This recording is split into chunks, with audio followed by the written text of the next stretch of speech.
Bienvenue à vous. Nous introduisons aujourd'hui la fiche technique, un nouveau format de vidéo dans lequel on va tâcher de vous présenter la voiture sous toutes ses coutures. Tous les modèles Porsche défileront au fil des mois dans ce format. Maintenant, écoutez, découvrons le modèle du jour. En juillet 2004 arrive la 997. Elle succède à la Porsche 996. C'est une évolution, c'est pas une révolution. On a repris une 996, on l'a reliftée. On est à l'époque du néo-rétro, Mini, New Beetle, etc.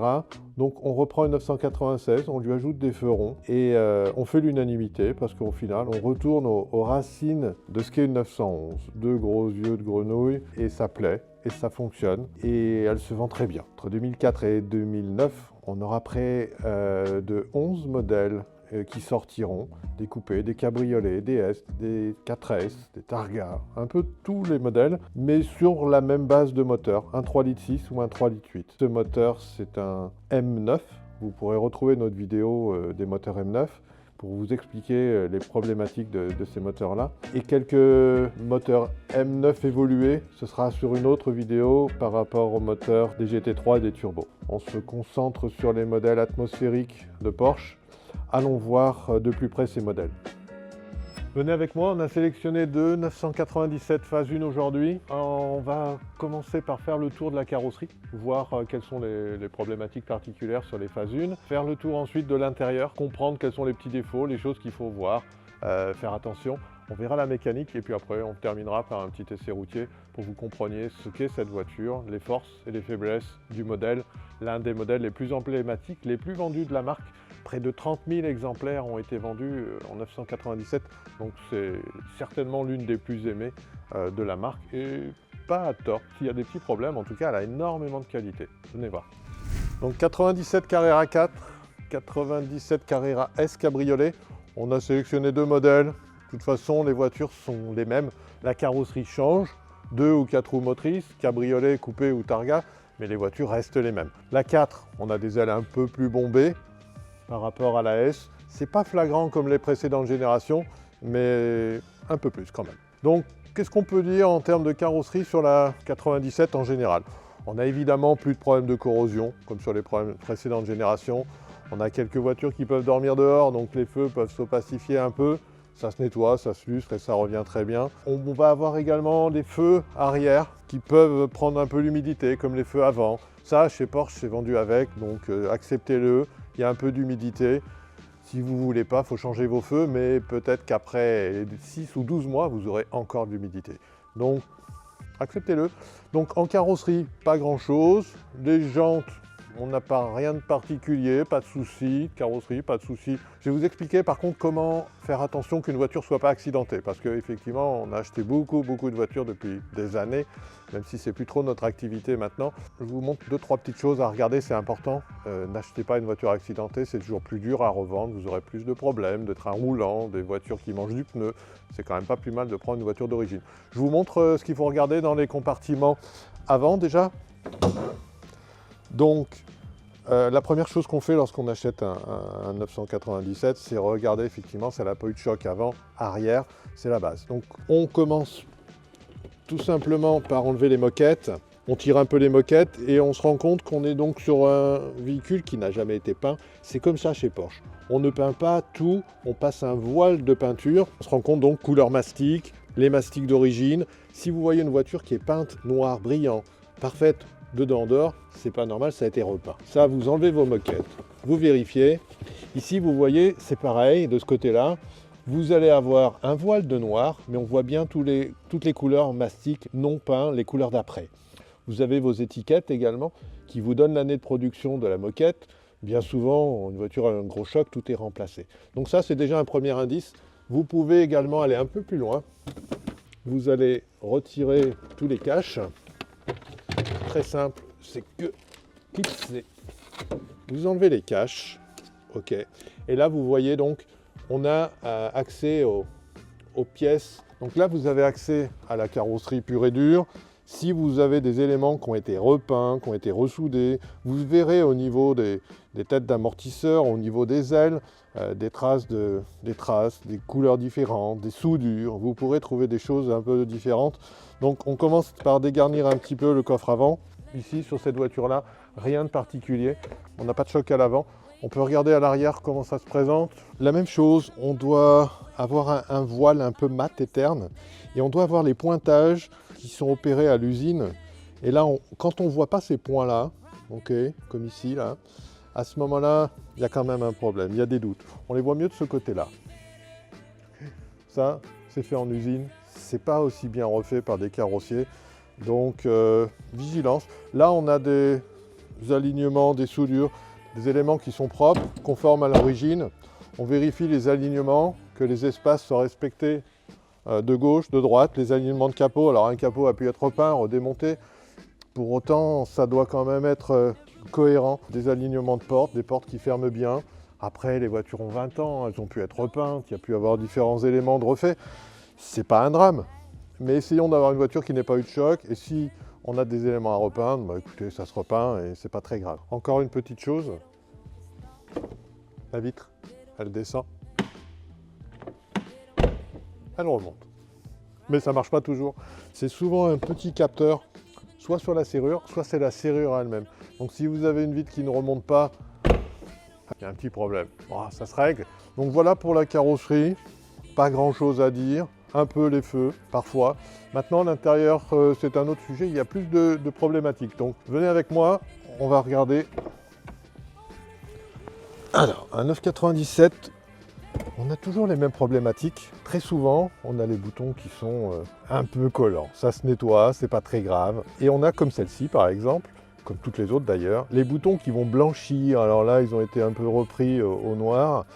Ces boutons blanchissent, s'effacent en fait, la texture s'enlève. Ça se change ces petits boutons, c'est pas très compliqué, c'est pas très cher. Donc si vous avez des boutons abîmés, c'est pas grave, ça se trouve sur internet et puis vous pourrez changer ça. Le PCM, moi je suis assez fan de l'origine, donc j'aime bien quand il est conforme. Et même s'il date un petit peu, il est fonctionnel, il va pas mal. On a quelques petits problèmes de PCM et sur les phases 1, pas trop. Attention aux cristaux liquides, parfois les couleurs s'effacent, c'est pas toujours parfait au niveau de l'écran, mais globalement le PCM n'est pas trop un sujet. Dites aux enfants de ne pas trop jouer avec ça, hein, parce que c'est assez fragile et après ça se referme plus, ça reste ouvert, ça baille, donc c'est pas un jeu pour les enfants. À part ça, qu'est-ce qu'on a? On va avoir souvent les poignées de porte. Ça c'est un classique de la 997.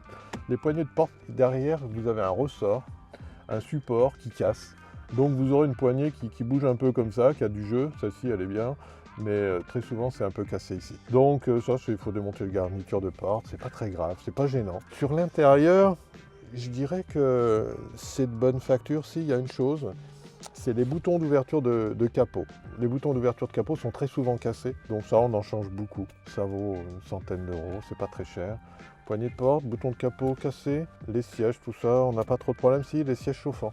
Les sièges chauffants, souvent des platines qui grillent. Quand vous avez les sièges chauffants, vous appuyez sur le bouton et potentiellement la lumière ne s'éclaire pas. Et ben là, vous avez possiblement un problème, une platine. Parfois, c'est juste une programmation. Donc, quand même poser la question. On peut vivre sans siège chauffant parce que les refaire, ça vous coûtera assez cher. Donc, souvent une programmation sur les 997. Les toits ouvrants, on a des moteurs qui tiennent plutôt bien le choc. Donc, sur l'intérieur, je dirais que, à part ces petites choses-là, il n'y a pas grand-chose. Je vous montre encore une chose. Pour les familles nombreuses, parce que vous aurez souvent madame qui va vous opposer qu'une Porsche, ça ne sert à rien. Alors moi, j'ai souvent répondu ça à mes clients. Je suis d'accord, une Porsche, ça ne sert à rien. Par contre, on se fait plaisir. Mais pour madame, vous pourrez toujours lui dire qu'on a quand même 2 places arrière qui sont jusqu'à 12-14 ans exploitables. Et si c'est un coupé, c'est plutôt pas mal. Si c'est un Targa, vous perdez un petit peu en hauteur. Ça reste encore exploitable. Par contre, sur un cabriolet, les places arrière, ça sera plus difficile. Hein. Bon, là on a le coupe-vent. Vous avez des petites places arrière également, mais le dossier est beaucoup plus incliné parce qu'on a tout le système de capote. Donc les dossiers à l'arrière sont inclinés. Les enfants seront comme ça, l'espace est beaucoup plus restreint. Donc sur un cabriolet, je vous dirais que ça sera difficile de mettre des enfants. Mais sur un coupé, pas de difficulté. Jusqu'à 12-14 ans, les enfants seront bien. Profite d'avoir un cabriolet sur la carrosserie. La capote fait partie de la carrosserie. Est-ce qu'on a beaucoup de problèmes de capote? Ben, pas tant que ça. Pas tant que ça en fait. On va parfois avoir des câbles qui se détendent et du coup vous aurez tendance à avoir la toile qui passe par-dessus l'arceau ici, par-dessus le jonc. Ça se refait, c'est plus de la sellerie que de la mécanique. Donc le sellier va retendre les câbles et ensuite la toile reprendra sa place. Au niveau des moteurs, des vérins, etc., pas trop de problèmes. C'est plutôt fiable.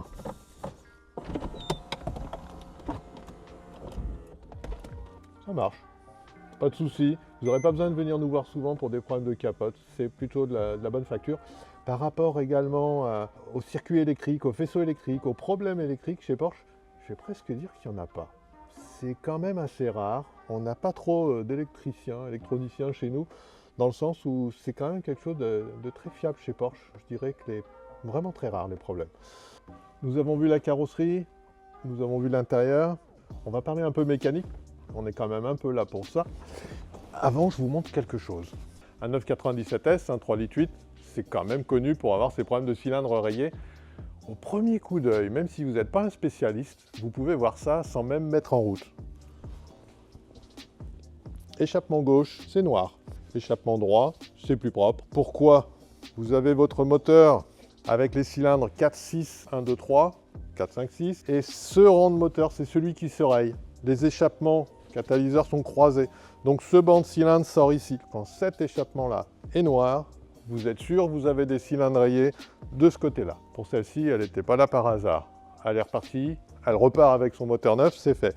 Mais là, vous avez l'indice typique qu'il ne faut pas rater. Échappement arrière gauche noir égale moteur mort. Ça coûte pas cher comme diagnostic, donc pensez-y. Ça, au premier coup d'œil, c'est ce que vous devez regarder. Ensuite, si vous ne voyez pas l'échappement, vous pouvez tendre l'oreille. Quand la voiture tourne, vous aurez un petit claquement sur le côté droit, parce qu'on est toujours sur notre banc de cylindre 4-6 qui est rayé. Vous aurez un petit tac, tac, tac, assez lent. Pourquoi lent? Parce que c'est une fois tous les 6 tours. Vous avez un cylindre rayé, donc le bruit, c'est une fois tous les 6 tours. Quand le piston remonte, il a tendance à accrocher au niveau des segments dans les rayures, et la jupe de piston vient taper. Ça génère ce petit claquement qui est assez discret. Très souvent, à froid, on n'a pas de bruit. C'est quand la voiture chauffe que le bruit apparaît. Et quand vous accélérez, le bruit disparaît. Avec l'inertie, la vitesse de remontée du piston, vous n'avez plus cette accroche, donc ça ne tape plus. Mais au ralenti, un tac, tac, tac, avec le moteur chaud, c'est 9 fois sur 10 un cylindre rayé. Mais si en plus vous avez l'échappement arrière noir, vous avez là le bon duo pour être sûr d'avoir un moteur à refaire. Au niveau des boîtes mécaniques, pas trop de problèmes. Un peu sur les 4S, alors c'est étonnant mais c'est comme ça. Sur les 4S, vous aurez souvent des problèmes de 5e qui grattent, qui accrochent un peu. Et sur les 2S, ce sera souvent, c'est bizarre, je n'arrive pas à expliquer, hein, mais on aura souvent la 2e. C'est comme ça. Donc attention aux boîtes mécaniques. La 5e accroche sur la 4S, c'est la 4, et sur la 2S, c'est la 2. Voilà, donc les vitesses accrochent un peu, c'est des synchros, ça se refait bien, c'est pas extrêmement coûteux, moins coûteux qu'un moteur. Donc déjà, quand on a fait le tour de la voiture, vous n'avez pas une voiture accidentée, vous avez les petits défauts intérieurs qu'on connaît, qui se réparent bien, qui ne coûtent pas cher. Déjà extérieurement, sans avoir mis la voiture sur un pont, vous savez si elle est accidentée, vous savez si elle a un moteur mort, vous l'avez potentiellement essayé, vous essayez les rapports, à chaud, à froid. Très souvent, les vitesses aussi intéressantes sur les boîtes méca, vous aurez des vitesses assez dures à passer quand elles sont froides. Ça tient essentiellement à des problèmes de fluide et d'hydraulique. Donc changez pas une boîte parce que votre boîte est difficile, vous n'arriverez pas à passer la 2e à froid, ce sera vraiment dur. Ça c'est un autre sujet, c'est pas la boîte, c'est pas très grave, ça se règle sans grande difficulté. Moteur, boîte, carrosserie, intérieur, regardons sous la voiture. Donc 997S, on a le bon exemple sous les yeux. Là, nos échappements sont pas mal. On va les voir dessous. Donc un peu de lumière, mon chef d'atelier. Merci. Alors, notre échappement, comme je vous l'ai expliqué, collecteur, catalyseur, silencieux, silencieux. Sortie. Donc noir, problème. Maintenant, qu'est-ce qu'on va voir sous nos voitures? On va regarder donc l'étanchéité sur un moteur comme celui-ci. En général, au niveau du carter, on n'a pas trop de problèmes. On n'a pas trop de problèmes non plus sur les culasses. Au niveau des culasses, en général, pas trop de problèmes d'étanchéité, pas trop de problèmes d'étanchéité sur le bloc non plus. C'est des moteurs qui ne sont pas fuyards, entre guillemets, comme les Metzger, où un millefeuille de couches fait que ça fuit de partout. Qu'est-ce qu'on va avoir par contre si les fuites, elles vont apparaître ici, entre le moteur et la boîte? Donc là, c'est un peu gras, c'est du suintement, rien de bien méchant. Entre moteur boîte, du coup, il faudra qu'on dépose la boîte de vitesse, on fera le joint SPI du volant moteur, voire le joint d'IMS, si on ne remplace pas l'IMS, parce qu'effectivement, l'IMS, c'est quand même un sujet. On fera un petit short sur les IMS, parce que le sujet reste encore ouvert aujourd'hui. C'est une distribution, oui, il faut la faire, tous les 80 000. À chaque fois que vous faites un embrayage, il faut faire l'IMS, et ça, c'est pas une légende. Après, vous le faites pas, sinon vous viendrez nous voir pour un autre sujet. Donc étanchéité, joint SPI, rien de particulier, hein. C'est du classique sur les moteurs à plat. Après au niveau des trains roulants, des amortisseurs, pas de sujet particulier. Maintenant si on devant, pareil, freinage, train roulant, etc. Pas trop de problèmes, si ce n'est quand même penser à vérifier la crémaillère.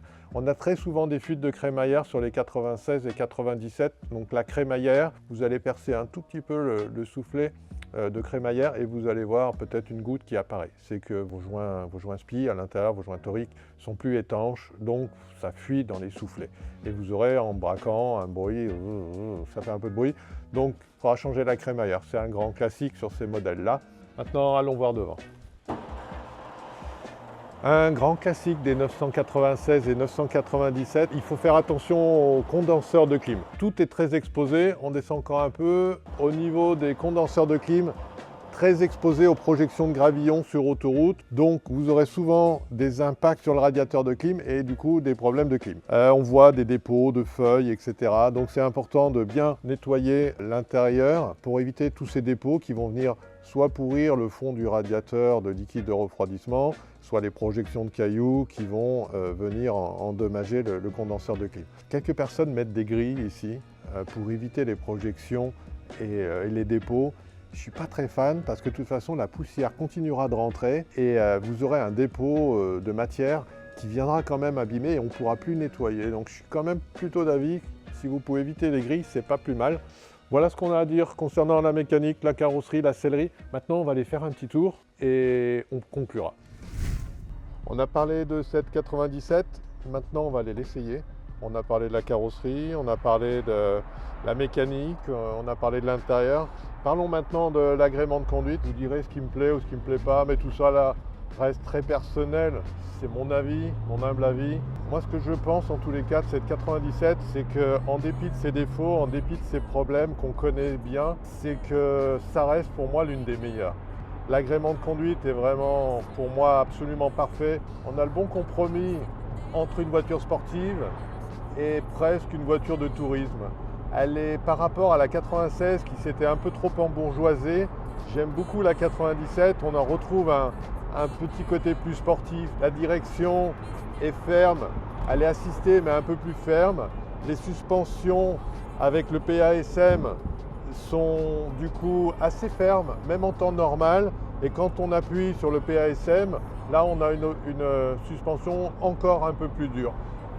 La tenue de route est exceptionnelle sur cette voiture. Si vous essayez de la faire décrocher, vous y arriverez peut-être.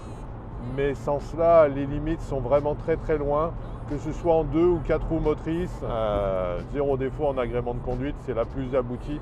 Si je dois en garder qu'une, ce sera une 97 phase 1 en dépit de tout ce que l'on dit sur cette voiture. Vraiment, j'aime beaucoup. Je le garde.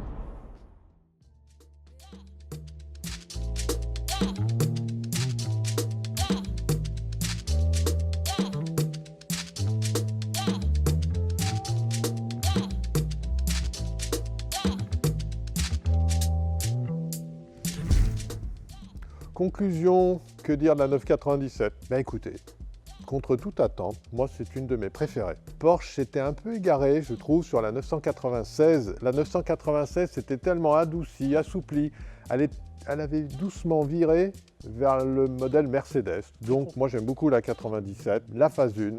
On a une boîte méca, on a un moteur qui fait une belle sonorité, qui tourne vraiment bien. Et en dehors de ces problèmes de fiabilité, moi je dirais que c'est ma préférée. Donc, est-ce que vous devez acheter une 97? Moi, je suis fan. Donc, si je dois en garder qu'une, ce sera la 97S noire, pure noire, avec 60 000 km. Comme ça m'évitera de refaire un moteur tout de suite. Les boîtes, c'est quand même marginal. Donc, finalement, les petits défauts qu'on a, moi, je les accepte parce que c'est vraiment le top. Aujourd'hui, si on compare n'importe quelle voiture qui sort sur le marché, on la compare toujours à une 911. Et cette 997 est la digne héritière des premières 911. Si ça n'avait pas été ces petits problèmes ou gros problèmes de fiabilité moteur, franchement, c'était la reine. Donc, je vous propose, si ça vous intéresse, qu'on se retrouve la prochaine fois pour la vidéo de 991 peut-être, ou la 996. On va voir en fonction de ce qu'on a sous la main. Je vous propose pour terminer de vous abonner à notre chaîne puisque ça nous aide à poursuivre le temps, l'énergie investie sur ces sujets. Mais je pense qu'on a quand même des retours qui font que les gens apprécient des formats un peu plus techniques, un peu plus complets autour de Porsche. Donc la prochaine fois, ce sera un nouveau modèle. Ces dossiers techniques 911, mais arriveront également les modèles Panamera, Cayenne, parce que ce sont des Porsche, on les aime aussi, les Macan aussi seront là. Donc la prochaine fois, on se retrouve pour une nouvelle vidéo, un dossier technique, mais entre-temps, vous aurez des shorts sur des moteurs de GT3, de turbo, un 992 qui arrive également, une PD4 992. Donc plein de sujets arrivent. Abonnez-vous à notre chaîne et vous aurez la suite. À bientôt, merci.